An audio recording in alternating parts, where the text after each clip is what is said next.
All right, welcome to the podcast. We are the Pirates of Calamity. Arr! Arr! All right, so now that we've arred, we can get started. I hope you notice how much better this all looks. We've got our lights, we've got our microphones, we've got a new camera, so everything should be looking good from now on. I wanted to turn it over to Bill. He had something to say about his appearance. So I look rough as I just got back from visiting my sons in Ohio. Boys, I love you very much. We had a great time.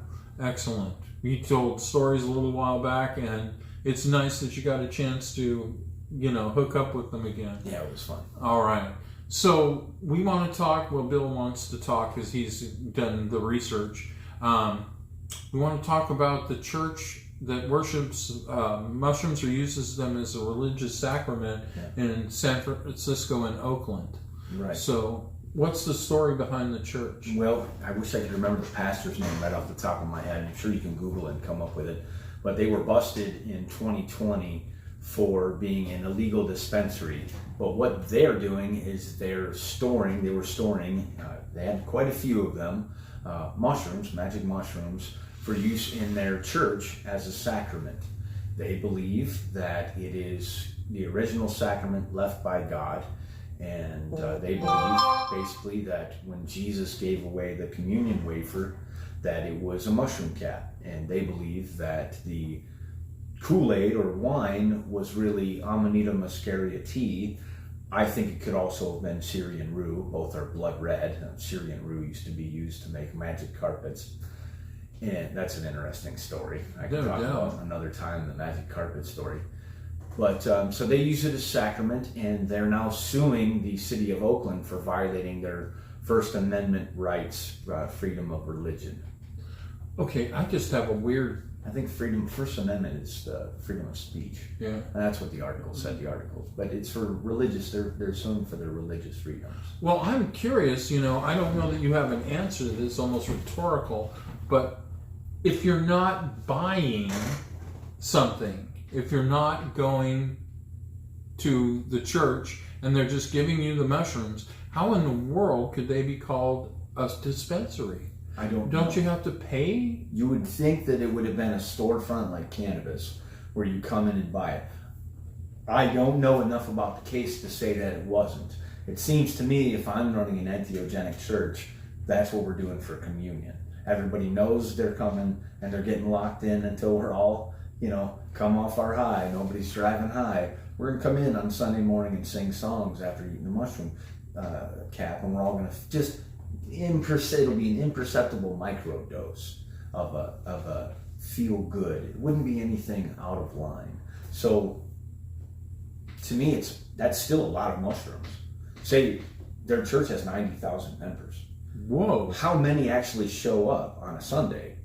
How many mushroom caps do you need, to give someone an actual microdose? It's quite a few. So in my mind's eye, they needed a lot of mushrooms and they were keeping them in a safe. The cops come in and cut the doors off the safe.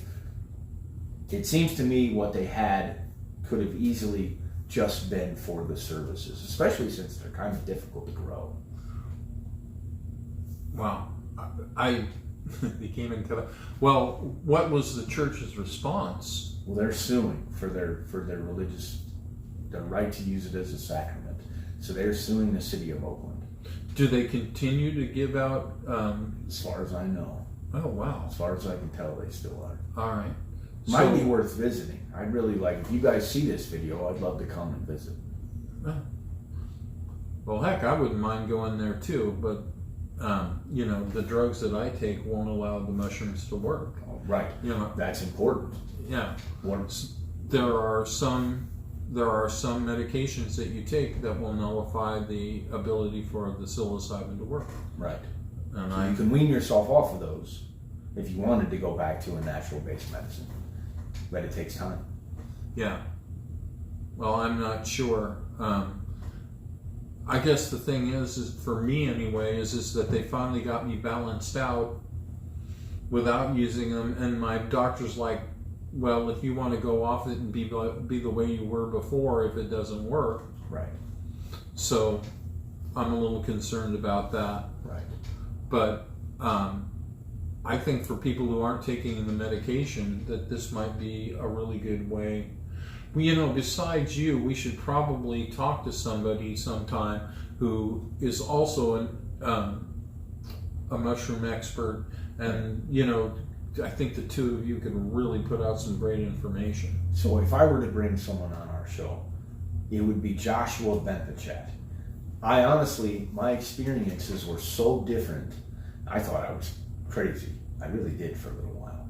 And I went looking for other... I think you're crazy now. That's very real possibility. That's just a personal opinion. So I went looking for other people to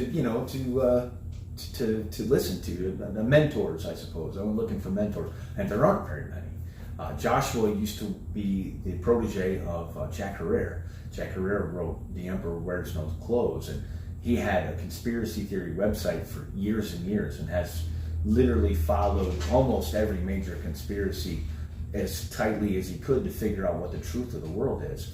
And along the way, Jack told him about John Allegro's The Sacred Mushroom and the Cross, because Jack Herrera thought that Jesus was the mushroom. That's something John Allegro put out in his book. He was hired by the Vatican to study the Dead Sea Scrolls, if I remember correctly, and spent a number of years doing it. And when he finally came out, he said that Jesus was a mushroom, and if anybody was qualified to say it, it was him, because he could actually speak the languages he was reading. So there's a lot wrapped up in that, and Josh took it that next step forward. And where a lot of authors have said, well, Allegro was wrong, and this is why, he actually followed every one of those paths to only discover that Allegro wasn't wrong, and that these things do exist, and that it is basically the basis for all religion. His book, Ancient Psychedelia, was just mind-blowing for me. He has so many pictures of historical sites and goddess statues, and even just for the viewers, go Google the heads on Easter Island. Chase the brow of the nose up to the forehead and tell me what you see. It's hidden everywhere. And when you know what you're looking for, it's right there. So Leonardo, we talked about this earlier. Leonardo da Vinci said there are three types of people. There are people who see, there are people who can see when they are shown, and there are people who cannot see. I was one of those people who saw when they were shown. Once you see it, you can't unsee it in my mind's eye. It's hard for me because I can't do it. It's I feel weird trying to keep in the discussion because I'm not there, but it's like I'm not gay, but I'm an ally.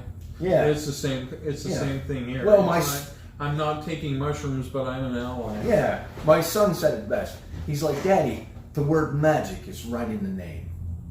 He's 11 at the time. What does that tell you? Even Harry Potter was just 11. He could figure it out.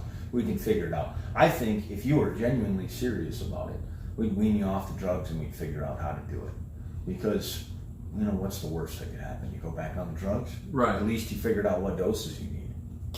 Well, I think I'll talk to my psychiatrist about that, because they may be very pro mushroom, because they're I think they were the psychiatrists were the people that were taking the lead on this to get them legalized, because there's a lot of mental issues that it helps with. Right. And so this isn't some pipe dream that came up with a bunch of guys who wanted to take mushrooms to get high. Right.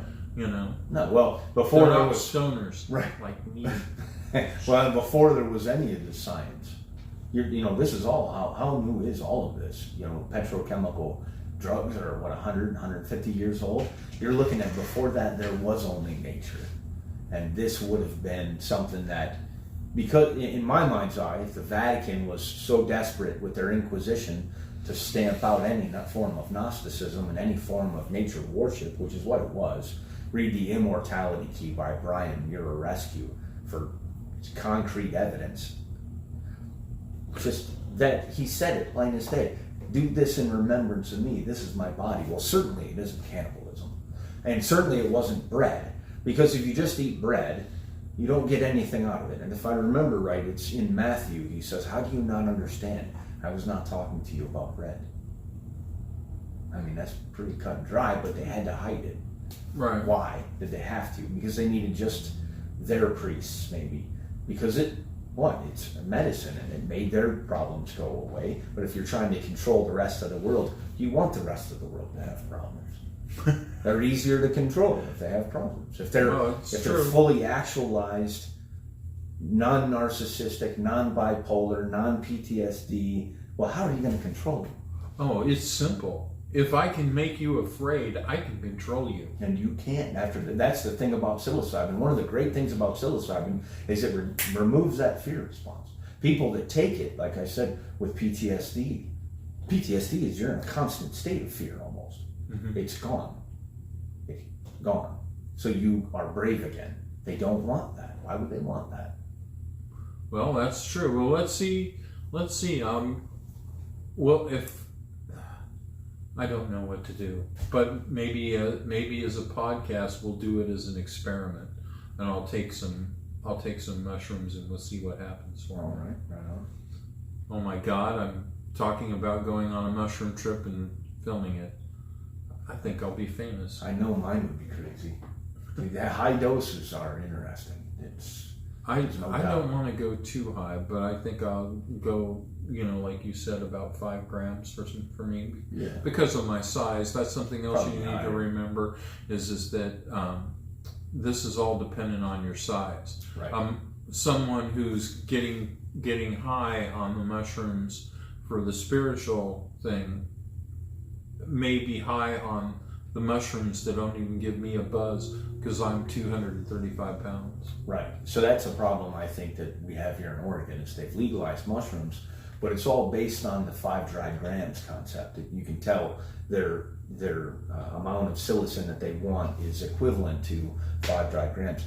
That came from Terence McKenna, who famously wrote Food of the Gods, which his theory was that we gained consciousness from the mushroom, from eating it over millennia.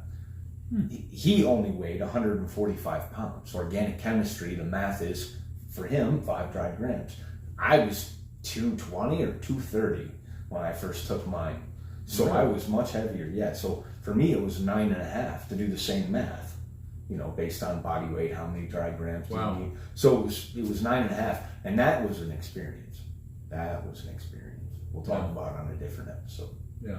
And just so you all know, I have taken mushrooms before. I did about 3.5 grams and I didn't really feel anything. And that's when Bill started asking me about my medications. So that really was a microdose for someone my size. Yeah, I mean 3.5 grams. If I were to take them at 235, I definitely that was my experience with Egypt. I saw Egypt. So for me at what am I weighing now? 215.